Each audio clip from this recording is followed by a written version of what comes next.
আলহামদুলিল্লাহি রাব্বিল আলামিন আসসালাতু ওয়াসসালামু আলা সাইয়্যিদিল আমবিয়াই ওয়াল মুরসালিন আম্মা বা'দ ফাআউযু বিল্লাহি মিনাশ শাইতানির রাজীম বিসমিল্লাহির রহমানির রহিম আসসালাতু ওয়াসসালামু আলাইকা ইয়া রাসূলুল্লাহ ওয়া আলা আলিকা ওয়া আসহাবিকা ইয়া হাবিবাল্লাহ আসসালাতু ওয়াসসালামু আলাইকা ইয়া নবিয়াল্লাহ ওয়া আলা আলিকা ওয়া আসহাবিকা ইয়া নূরাল্লাহ। প্রিয় মাদানী চ্যানেলের দর্শক শ্রোতা, আবার একবার উপস্থিত হয়েছি মাদানী চ্যানেলের ধারাবাহিক অনুষ্ঠান দিনের জন্য আত্মত্যাগ। ইনশাআল্লাহুল করিম আজকে আমরা আরেকজন মহান ব্যক্তি, যাদেরকে অনুসরণ করলে আমাদের জীবন ধন্য হয়ে যায়, ওইরকম একজন মহান ব্যক্তিত্বের আত্মত্যাগ সম্পর্কে, ওনার জীবনের কিছু গুরুত্বপূর্ণ দিক সম্পর্কে ইনশাআল্লাহ তাআলা আমরা শ্রবণ করব। আসুন এর আগে আমরা দুরূদ পাকের ফজিলত জেনে নেই। রসুল পাক সাল্লাল্লাহু তাআলা আলাইহি সাল্লামের উপর দুরূদ পাক পাঠ করার অসংখ্য ফজিলত এবং বরকত রয়েছে। হুজুর পাক সাল্লাল্লাহু আলাইহি সাল্লাম ইরশাদ করেছেন, কিয়ামতের দিন মানুষের মধ্যে আমার সবচেয়ে নিকটবর্তী ব্যক্তি সেই হবে যে আমার প্রতি সবচেয়ে বেশি দুরূদ শরীফ পাঠকারী হবে। সাল্লু আলাল হাবিব সাল্লাল্লাহু তাআলা আলা মুহাম্মদ সাল্লাল্লাহু আলাইহি ওয়া আলিহি ওয়াসাল্লাম। আসুন বয়ান শ্রবণ করার পূর্বে কিছু ভালো নিয়ত করে নিই, কেননা নিয়ত আমলের চেয়ে উত্তম। আমরা আজকের অনুষ্ঠান থেকে যা শিখব সে অনুযায়ী নিজে আমল করব এবং অন্যের নিকট নেকির দাওয়াত হিসেবে পৌঁছিয়ে দিয়ে অসংখ্য নেকি অর্জন করারও চেষ্টা করব ইনশাআল্লাহুল কারীম। দিনের জন্য আত্মত্যাগ এই অনুষ্ঠান চলতেছে অনেক দিন ধরে। ইনশাআল্লাহ তাআলা আজকের পর্বে আমরা যেই ওলি কামিলের উপর বয়ান করব তিনি হচ্ছেন হাম্বলি মাজহাবের ইমাম আহমদ বিন হাম্বল রাহমাতুল্লাহি আলাইহি। আমরা এই অনুষ্ঠানের মধ্যে দ্বীনের জন্য, ইসলামের জন্য সাহাবায়ে কেরামের যুগ থেকে আউলিয়া কেরামের তরিকতের ইমাম রয়েছেন, মাজহাবের ইমাম রয়েছেন, সিহাসিত্তার ইমামগণ রয়েছেন, এভাবে অসংখ্য আল্লাহ পাকের নেক বান্দারা যাদের আত্মত্যাগের বিনিময়ে ইসলাম প্রতিষ্ঠিত হয়েছে। ইসলামের বাণীগুলো আমরা আমাদের ঘরের মধ্যে বসেই পেয়েছি। তো সবার আলোচনা বা এক ব্যক্তিরই সম্পূর্ণ জীবনের আলোচনা, আত্মত্যাগের কথা কাহিনী বলে তো আর শেষ করা যাবে না। আমরা চেষ্টা করব কিছু গুরুত্বপূর্ণ দিক আপনাদের মাঝে তুলে ধরার জন্য। তো ইমাম আহমদ বিন হাম্বল রাহমাতুল্লাহ আলাইহির সংক্ষিপ্ত পরিচয় আমরা জেনে নেই। ইমামের পুরো নাম আহমদ ইবনে মুহাম্মদ ইবনে হাম্বল আবু আবদুল্লাহ আশ-শায়বানী। তিনি মূলত বাগদাদের বাসিন্দা। ইমামের পিতামহ হাম্বল ছিলেন উমাইয়া আমলে সারখাদের গভর্নর। তার পিতা মোহাম্মদ খোরাসানের আব্বাসীয় সেনাবাহিনীর একজন সৈনিক ছিলেন, আর গোত্র ছিল বনু শায়বান, যারা সাহস ও বীরত্বের জন্য পরিচিত ছিল। ইমাম আহমদ একটি বিশুদ্ধ আরবি বংশ থেকে এসেছেন, যা বনু বকর বিন ওয়াইলের বংশের নিজর বিন মাদ বিন আদনান থেকে নবী পাক সাল্লাল্লাহু আলাইহি সাল্লামের বংশে মিলিত হয়েছে। ইমাম আহমদ বিন হাম্বল রাহমাতুল্লাহ আলাইহি বাগদাদে জন্মগ্রহণ করেন। তিনি 164 হিজরিতে জন্মগ্রহণ করেন রবিউল আউয়াল শরীফ মাসের মধ্যে। তার পিতা মোহাম্মদ 30 বছর বয়সে, অর্থাৎ অল্প বয়সে তিনি পরলোক গমন করেন, ইন্তেকাল করেন। এজন্য ইমাম তাই একজন ইয়াতিম হিসেবেই বেড়ে ওঠেন। শৈশব থেকে তিনি আত্মনির্ভরশীল ছিলেন। ইমাম আহমদ বিন হাম্বল রাহমাতুল্লাহ আলাইহির কিছু বৈশিষ্ট্য ছিল এরকম, যেমন তিনি ছিলেন একজন ফকিহ, মুস্তাহিদ, তিনি ছিলেন মুহাদ্দিস, তিনি ছিলেন একজন উঁচু মাপের আলিম। সুন্নত নববীর যিনি পাবন্দ ছিলেন। তো লড়াই যখন শুরু হয়, আমরা শুনবো ইনশাআল্লাহ তাআলা, তখন আব্বাসীয় বংশের সর্বাপেক্ষা অত্যাচারী এবং আত্মপরায়ণ খলিফা মুতাসিমের সাথে তার সংগ্রাম শুরু হয়। তাকে তখন বহু অত্যাচার সহ্য করতে হয়, কিন্তু অভিযোগের সুরে তিনি একটি কথাও উচ্চারণ করেননি। ইমাম আহমদ বিন হাম্বল রাহমাতুল্লাহ আলাইহির উপর অনেক অত্যাচার করা হয়েছিল, উনি অনেক কষ্ট স্বীকার করেছিলেন জীবদ্দশায়, কিন্তু কোনো অভিযোগ করেননি। এজন্য তিনার মুসনাদে ইবনে হাম্বল হাদিস সম্বন্ধে একটি মানিত গ্রন্থ রয়েছে। ইনশাআল্লাহ তাআলা আমরা ইমাম আহমদ বিন হাম্বল রাহমাতুল্লাহ আলাইহির জীবনের কিছু উল্লেখযোগ্য দিক শ্রবণ করব। তো ইমাম আহমদ বিন হাম্বল রাহমাতুল্লাহ আলাইহি যখন হাদিসের ক্লাসে যোগদান করেন, তখন তার বয়স ছিল 15 কিংবা 16 বছর। তিনি অপরাপর মুহাদ্দিসিনের ক্লাসেও যোগদান করেন। 187 হিজরিতে তিনি সর্বপ্রথম হজ করেন।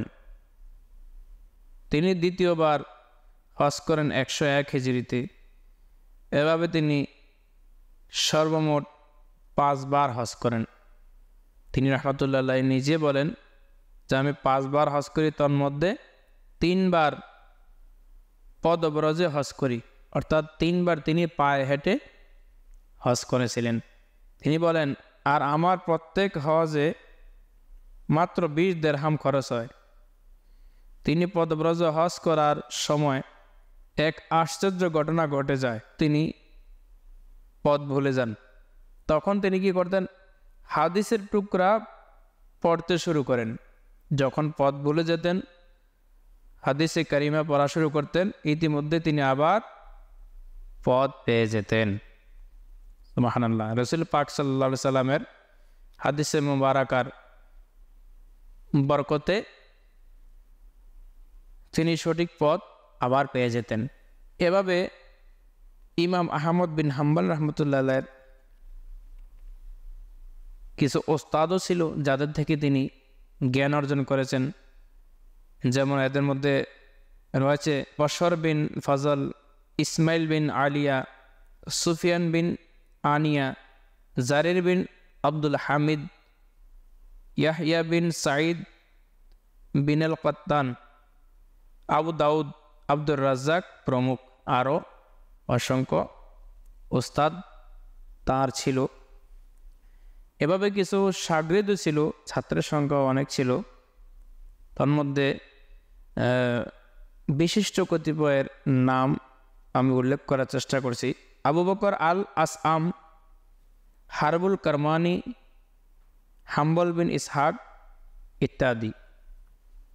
আসলে আমরা যখন মাযহাবের ইমামদের বা তরিকত ইমামদের জীবনী আমরা যখন অধ্যয়ন করি, দেখতে পাই যে তিনারা অসংখ্য ওস্তাদ থেকে এলেমের হাদিসে মুবারাকার দরস নিয়েছেন এবং যত ওস্তাদ থেকে এলেম অর্জন করেছেন, এর চেয়ে বেশি ছাত্রদের মাঝে তিনারা এলেম বিলিয়ে দিয়েছিলেন। এই জন্য সকল আউলিয়া কেরাম, সকল আম্বিয়া কেরাম, বুজুর্গানে দিন, সকলের জীবনীতে দেখা যায় যে সবাই ইলমে দ্বীনের প্রতি আগ্রহ অনেক বেশি ছিল। অর্থাৎ আমাদের সৃষ্টিকর্তা আল্লাহ পাক রাব্বুল আলামিন আমাদেরকে সৃষ্টি করেছেন ইবাদতের জন্য। আমরা ইবাদত কিভাবে করব? কোরআন দিয়েছেন আমাদেরকে। কোরআন আমাদেরকে রাসূল পাক সাল্লাল্লাহু আলাইহি সাল্লামের উপর নাজিল করেছেন। তো রাসূল পাক সাল্লাল্লাহু আলাইহি সাল্লাম, কোরআন তো থিওরি, আর রাসূল পাক সাল্লাল্লাহু আলাইহি সাল্লাম ছিলেন প্র্যাকটিক্যাল আমলের মাধ্যমে সাহাবায়ে কেরামকে বুঝিয়ে দিয়েছেন। সেই সাহাবায়ে কেরাম থেকে রাসূল পাকের সেই কোরআনের চর্চা সেই কোরআনের তাফসীর ব্যাখ্যা বিশ্লেষণ আজ পর্যন্ত আমাদের মাঝে রয়েছে, কিয়ামত পর্যন্ত থাকবে। তো এই যে কোরআন, যাতে বলা হয়েছে যালিকাল কিতাবু লা রাইবা ফি, এটা এমন কিতাব যার মধ্যে কোনো বিন্দুমাত্র সন্দেহ নেই। তো এই কোরআনের মধ্যে কি বলা হয়েছে?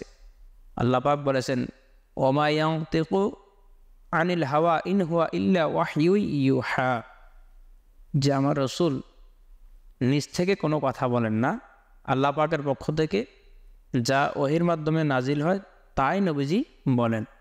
তাহলে বোঝা গেল কোরআন আল্লাহর ওহি মাতলু, আর হাদিসে মুবারাকা রসুল পাকের জবান থেকে যে হাদিসে মুবারাকা বের হয়েছে সেগুলো হচ্ছে ওহি গয়রে মাতলুব। তো এই ওহির জ্ঞান, কোরআনের জ্ঞান, হাদিসের জ্ঞান আমরা হচ্ছে সাধারণ মানুষ, আমরা কিভাবে বুঝবো? ওস্তাদের নিকট গিয়ে কোনো যারা কোরআনের এলেম, হাদিসের এলেম জাননেওয়ালা ব্যক্তি যারা আছেন তাদের কাছে আমরা যেতে হবে। আর আমাদের সময় নেই। আলহামদুলিল্লাহ মাদানী চ্যানেল রয়েছে, মাদানী চ্যানেলের মাধ্যমে অনেক মাদানী ফুল দেওয়া হয়, আমাদেরকে আমল শেখানো হয়, বুজুর্গানের দিনের জীবনী বর্ণনা করা হয়। এগুলোও যদি আমরা মাদানী চ্যানেল দেখি ইনশাআল্লাহ তাআলা আমরাও এলেমের ভান্ডার পেয়ে যাব। বলতেছিলাম, সকল ইমামগণ, সকল বুজুর্গানের দিনগণ এলেমের প্রতি এত আকৃষ্ট কেন? এটা আল্লাহ পাকের একটা বিশেষ দয়া, রসুল পাকের নজরে করম, যে যারা নবীরা কিন্তু কোনো ওয়ারিশ রেখে যান নাই, কোনো ধন সম্পত্তি রেখে যান নাই এলেম ব্যতীত। নবীগণ আলাইহিস সালামদের রেখে যাওয়া সম্পদ হচ্ছে উলামায়ে কেরাম। সকল নবীদের নিজ নিজ উম্মতের মধ্যে যারা জ্ঞানী ছিলেন, যারা আলেম ছিলেন, তারাই নবীদের উত্তরসূরি। আমরা ইমামদের জীবনী, বুজুর্গানের দিনের জীবনী যখন পড়ি দেখি যে এরা এলেম অর্জন করতেছেন, অসংখ্য ওস্তাদ থেকে এলেম অর্জন করতেছে, এলমে দিন শিখতেছেন, এবং শিখিয়ে ক্ষান্ত নেই। ওনারা সেই এলেমকে, সেই এলমে দিনের নূরকে আবার ছাত্রদের মাঝে বিলিয়ে দিতেন। আল ইলমু নূর, এলম হচ্ছে, জ্ঞান হচ্ছে, এটা নূর। এবং কোরআনে পাকের ব্যাপারেও এসেছে হাদিসে মুবারাকার মধ্যে, খায়রুকুম মান তাআল্লামাল কুরআনা ওয়া আল্লামাহ,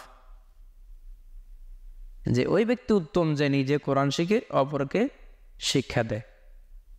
আর বুজুর্গানে দিন, আইম্মায়ে আরবা সকলে এই হাদিসের উপরও আমল করেছেন, নিজে এলেম শিক্ষা অর্জন করেছেন, কোরআন শিখেছেন, অপরকে শিখিয়েছেন। এভাবে ইমাম আহমদ বিন হাম্বল রহমতুল্লাহ তার বাইরে নয়। তিনার জীবনীতে একটি হৃদয় বিদারক ঘটনা ঘটে যায়। খলিফা হারুনুর রশিদের চতুর্থ পুত্র খলিফা মামুনুর রশিদ, তিনার শাসনকালে শেষ ভাগে মুতাজিলা সম্প্রদায়, এটা একটা ইসলাম বহির্ভূত মুতাজিলা সম্প্রদায়, আলেমদের প্রবল পরাক্রম হয়ে পড়ে খলিফা মামুনের সময়। তখন মুতাজিলাপন্থীরা মাথা চারা দিয়ে ওঠে, ঐশী গ্রন্থসমূহের রদবদল আরম্ভ হয়ে যায়। এই সম্পর্কে খলিফা মামুন বাগদাদের আলেমদেরকে তাদের নামে পত্র প্রেরণ করলেন এটার সমর্থনে। কোন কথার সমর্থনে? তারা যেন কোরআন হতে দলিল পেশ করতে চেষ্টা করেন যে কোরআন মাখলুক। খলিফা মামুন সকলকে উক্ত দলভুক্ত করার নিমিত্তে আপ্রাণ চেষ্টা করেন। এটাকে যারা অমান্য ও অস্বীকার করেন তাদেরকে শাস্তিও প্রদান করেন। তাদের পূর্বভাগে রইলেন ইমাম আহমদ বিন হাম্বল রহমতুল্লাহ এবং মোহাম্মদ বিন নূহ। অন্যরা মেনে নিল ইমাম আহমদ বিন হাম্বল রহমতুল্লাহ এবং ওনার আশেপাশে যারা ছিল তারা কিন্তু সেই কথা মেনে নেন নাই। ইমাম আহমদ বিন হাম্বল রহমতুল্লাহ ওনার দাবি ছিল যে কোরআনে পাক হচ্ছে আল্লাহ তাআলার বাণী। আর মুতাজিলি সম্প্রদায়রা, খলিফা মামুন ওনার চেয়েছিল যে কোরআন মাখলুক। এই ফিতনা যখন খলিফা শুরু করলেন, তখন এটা ইমাম আহমদ বিন হাম্বল রহমতুল্লাহ আলাই কিছুতেই মেনে নেননি। এভাবে অগ্রিম একটি বাণী রাসূল পাক সাল্লাল্লাহু আলাইহি সাল্লামের পক্ষ থেকে আসলো যে ইমাম বাইহাকি রবিয়া হতে রেওয়ায়াত করেন যে ইমাম শাফি রহমতুল্লাহ আলাইহির কাছ হতে একখানা পত্র সহ আহমদ বিন হাম্বলের কাছে আমাকে প্রেরণ করেন। তো ইমাম আহমদ রহমতুল্লাহ আলাইহি তখন সবেমাত্র ফজরের নামাজ যখন নিয়ে গেলেন পত্রটা, মাত্র ফজরের নামাজ থেকে তিনি অবসর হলেন, ফারেক হলেন।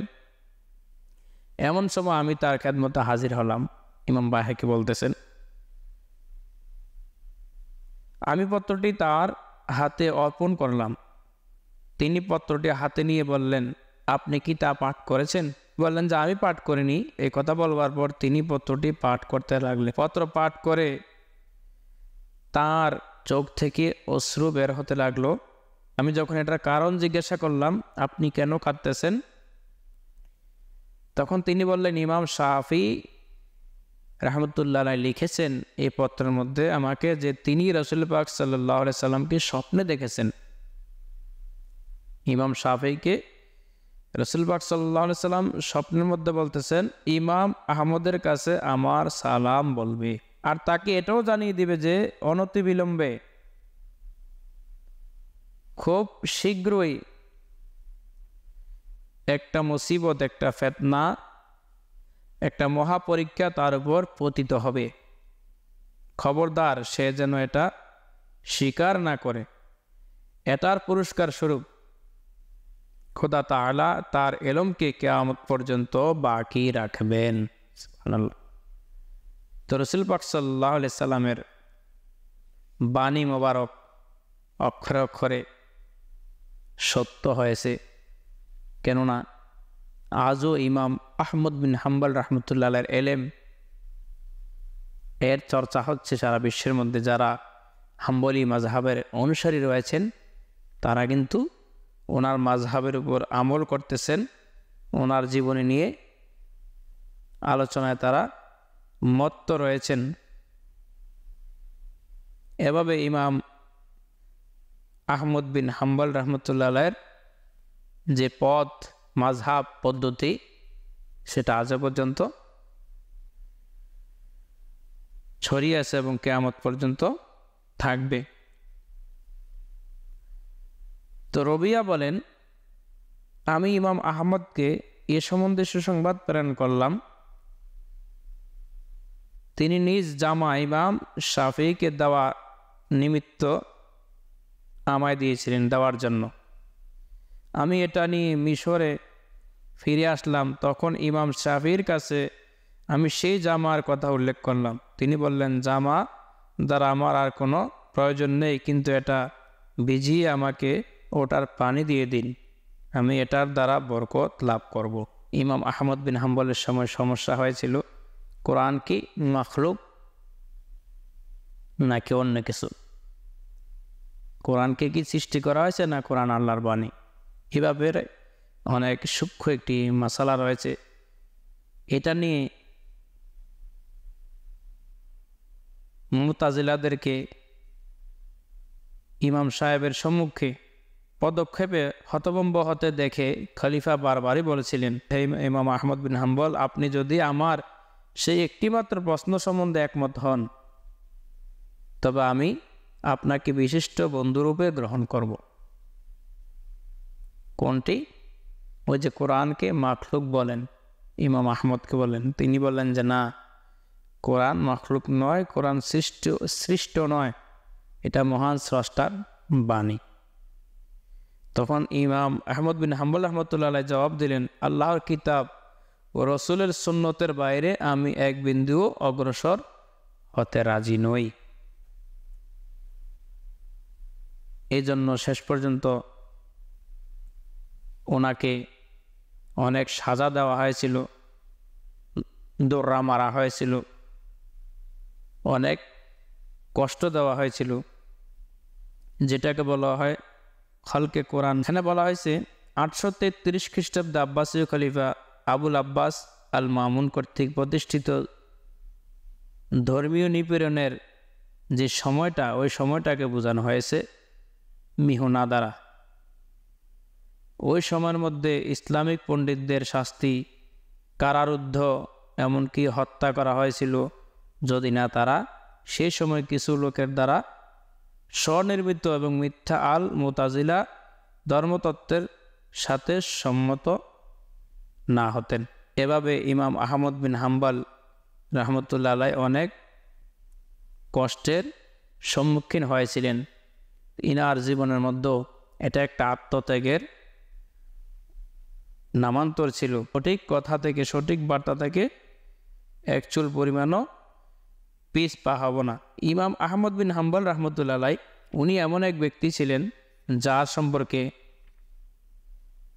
বিভিন্ন মনীষীরা বলেছেন, যেমন ইমাম শাফি রহমতুল্লাহ আলাইহি ইমাম আহমদ বিন হাম্বল রহমতুল্লাহ আলাইহি সম্পর্কে বলেছেন ইরাকের অন্যতম আলেম ছিলেন তিনি, মুত্তাকি ও ফরহেজগার ছিলেন। ইয়াহিয়া বিন সাইদুল কত্তান বলেন, ইরাকের যত লোকের সাথে আমার দেখাশোনা করার সুযোগ ঘটেছে তন্মধ্যে ইমাম আহমদ বিন হাম্বল রহমতুল্লাহ আলাইহি চেয়ে অধিক আল্লাহ প্রেমিক লোক আর কাউকে দেখিনি। আমি তাকে সকলের চেয়ে বেশি ভক্তি করি, তাজিম এবং শ্রদ্ধা করি। তো ইমাম আহমদ বিন হাম্বল রহমতুল্লাহ আলাইহি উনি এমন এক ব্যক্তি ছিলেন যার একটি মাযহাব, হাম্বলি মাযহাব নামে পুরো পৃথিবীর মধ্যে প্রসিদ্ধ রয়েছে। তো ইমাম আহমদ বিন হাম্বল রহমতুল্লাহ আলাইহি কিছু কিতাবও লিখেছেন, বেশ কয়েকটি। প্রসিদ্ধ কিতাবগুলো হচ্ছে কিতাবুল আমল, কিতাবুল তাফসির, কিতাবুল নাসেক ওয়াল মানসুখ, কিতাবুল জুহদ, কিতাবুল মাসাইল, কিতাবুল ফাজাইল, কিতাবুল মানাসেফ এবং কিতাবুল ইমান। কিতাবুল মাসনদ ইমাম আহমদ বিন হাম্বল রহমতুল্লাহ অতি প্রসিদ্ধ একটি কিতাব। ইমাম বহু হাদিস লিপিবদ্ধ করেছিলেন। তো এভাবে উনি দিনের জন্য এই কাজগুলি করেছিলেন। আজও পর্যন্ত মানুষ তার মাযহাবকে অনুসরণ করছে। এক বর্ণনা মতে আমরা এটাও দেখতে পাই, আমাদের গৌসে পাক পিরানি পীর দস্তগীর শাহেনশাহ বাগদাদ শেখ সৈয়দ আব্দুল কাদের জিলানী রহমতুল্লাহ আলাইহি হাম্বলি মাযহাবের অনুসারী ছিলেন। সেটাও কিছু কিছু কিতাবে পাওয়া যায়। সেই জন্য আমরা কোনো মাযহাবকে ছোট করে দেখব না। শাফিঈ, মালিকি, হাম্বলি তিনও মাযহাব বরহক, তিনও মাযহাবকে আমরা বিশ্বাস করি, এক মাযহাবের উপর আমল করি, সেটা হচ্ছে হানাফি মাযহাব। এখানে ওনাদের জীবনী আনার উদ্দেশ্য হচ্ছে ওনাদের জীবনীতে তাকওয়া রয়েছে, পরহেজগারিতা রয়েছে, নফল নামাজ রয়েছে, কোরআন পাকের তিলাওয়াত রয়েছে, ওনাদের জীবনের মধ্যে ইলমে দ্বীন অর্জনের স্পৃহা রয়েছে, ইলমে দ্বীন প্রচারের জন্য কষ্ট করেছেন, প্রচারও করেছেন।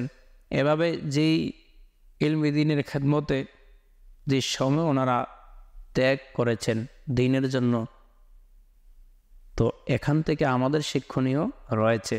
আমরা হানাফি মাযহাবকে অনুসরণ করি আমলের ক্ষেত্রে,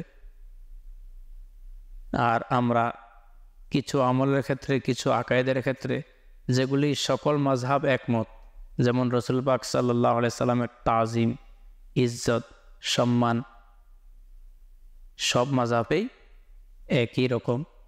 আহলে বাইতদেরকে ভালোবাসতে হবে, সাহাবায়ে কেরামকে অনুসরণ করতে হবে, সকল মাযহাবে এটা রয়েছে। শুধু আমাদের দৈনন্দিন আমলের মধ্যে কিছু পার্থক্য রয়েছে।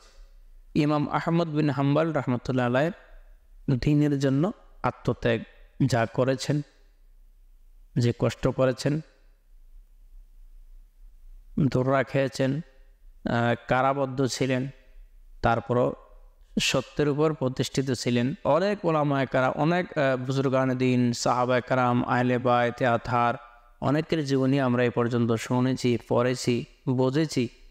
তা আমরা যদি কিছু কিছু করেও যদি আমরা আমাদের জিন্দিগি থেকে, আমাদের জিন্দিগির মধ্যে কিছু নেক আমল নিয়ে আসি, আমাদের ঈমান আকীদাকে মজবুত করে যদি আমরা এখন থেকে মরণের আগ পর্যন্ত এভাবে আমল করতে পারি, ইনশাআল্লাহুল কারীম আমরাও একসময় দুনিয়া থেকে রুখসত হওয়ার পূর্বে যদি আমরা তওবাকারী হয়ে যেতে পারি, তওবাতুন নসুহা করতে পারি যে আল্লাহ, আমার অনেক অন্যায় হয়েছে, ভুল হয়েছে, অপরাধ হয়েছে, তুমি আমাকে ক্ষমা করে দাও, আমাদেরকে মাফ করে দাও। এই মহান ওলি কামেলের জীবনী থেকে আমি যা শিখেছি, আল্লাহ এর ওসিলা আমাকে মাফ করে দাও। ইনশাআল্লাহ তাআলা আল্লাহ পাক ক্ষমা করে দিবেন। আসুন আমরা আজকের এই অনুষ্ঠান থেকে এটাও নিয়ত করি যে আমাদেরকে এই বর্তমান জামানার বৃহৎ বিশ্বব্যাপী একটি অরাজনৈতিক সংগঠন দাওয়াত ইসলামী, এই দাওয়াত ইসলামী আমাদেরকে মাদানী চ্যানেল বাংলা উপহার দিয়েছে। এই মাদানী চ্যানেল বাংলার মাধ্যমে আমরা বুজুর্গানে দিন, আহলে বায়ত, সাহাবায়ে কেরাম, আম্বিয়ে কেরাম, অনেকের জীবনে আমরা জানতে পেরেছি, অনেক আমল আমরা শিখতে পেরেছি। এটার নিয়ামতের শুকরিয়া আদায় করে আর দাওয়াত ইসলামের সাথে সম্পৃক্ত থাকি, মাদানী চ্যানেলও দেখতে থাকি।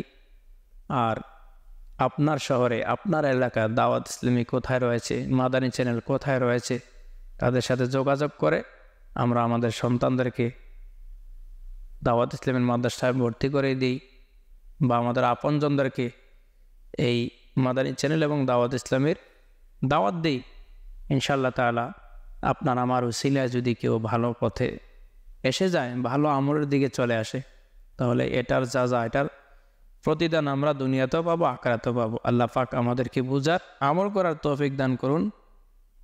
আজকের মতো এখানে আমরা বিদায় নেব ইনশাআল্লাহুল কারীম। এই অনুষ্ঠানে আগামী সপ্তাহে আরেকটি পর্ব নিয়ে আরেকজন মহান ব্যক্তির জীবনী এবং আত্মত্যাগের কাহিনী নিয়ে আমরা উপস্থিত হব। সেই পর্যন্ত সুস্থ থাকুন, ভালো থাকুন, দেখতে থাকুন মাদানী চ্যানেল বাংলা। সাল্লু আলাল হাবিব সাল্লাল্লাহু তাআলা আলা মুহাম্মদ সাল্লাল্লাহু আলাইহি ওয়া আলিহি ওয়াসাল্লাম।